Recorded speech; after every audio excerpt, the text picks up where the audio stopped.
Your smile, your voice creeps inside my heart with everything you do. I have no choice. Loving you is all that I know how to do, even when your weight was heavy. What is up, y'all? It's your girl Cincere here, and I'm back with another video. And this video is about wedding photography.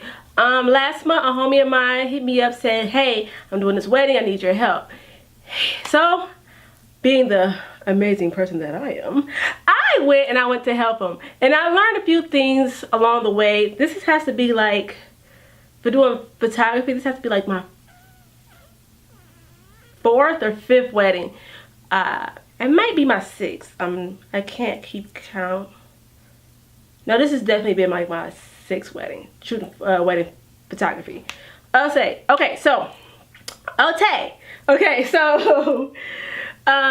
one thing I learned during this experience is that, because I don't shoot wedding photography as much as I do wedding videography. So during this experience, I learned a lot of things that I wish that I knew beforehand. So here are some of the things that I learned. Bridesmaids are your best friends. Get in cool with the bridesmaids, because the bridesmaids, especially if you're doing bride and groom stuff too, but usually I was shooting the whole thing as the photographer by myself. He was doing video, I was doing photo. So for this particular wedding, bridesmaids were my friends. I was like, sis, me and you, bridesmaid and a wedding planner, that's another person who you really want to be your go-to liaisons, or whatever you want to call them, your go-to people, because they are the ones who know the information. They knows all the type of stuff, because you don't want to bother the bride and question the bride and ask her a bunch of questions on her wedding day, especially when she's getting ready and she's probably already nervous and jittery, and you know, so you don't want to bother her too much throughout the day. So I usually tend to ask the wedding planner or the bridesmaid. So getting cool with the wedding planner for bridesmaids. If she doesn't have a wedding planner, your bridesmaid's gonna be like, yo sis, now if she don't have a bridesmaid, like it's one of those weddings where she don't have like a bridesmaid or anything like that, find somebody who's back there helping her get ready, helping her prep, that may know something about her. Sometimes it may be a close relative, a close friend, or something like that, that you can ask and figure out what's going on, especially if you got limited details about how the day is going to go. Knowing where they're coming in, how they're entering, and how they're exiting is very important. Sometimes it may be 3, doors they come through, or maybe 1 door, or whatever, or maybe the bride and groom is gonna come through one door, and the parents are gonna come through another door, and the bridesmaids and the groomsmen gonna come through another door. Can be all crazy if you don't know what you're doing, or know how it's going throughout the day.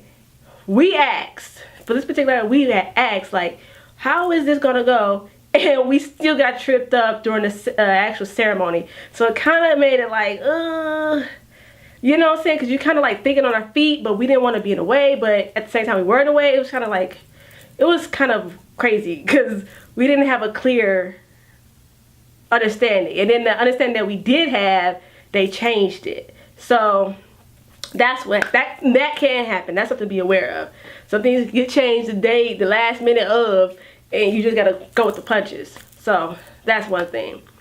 Another thing to be aware of is, if you're a photographer, knowing what your other photographer is, especially if it's not, I won't say structured, but especially if y'all really don't know how it's going to run, just knowing what the other photographer is, or the videographer. If you and the videographer, like it was the wedding I did, it was me and the videographer, and we kind of trying to figure out how to work it and make it work. So try to know his movement. If he's moving somewhere, or if you're somewhere and he's in your way, like try to find an alternative shot or something to like make sure it kind of like works, and try not to be in each other's way, because y'all both trying to get the same thing at the same time. And it can be a little, especially when you don't have a safety camera. If you don't have a safety video camera, it can be a little, dang, I need to be here, you know what I'm saying? So that's one thing.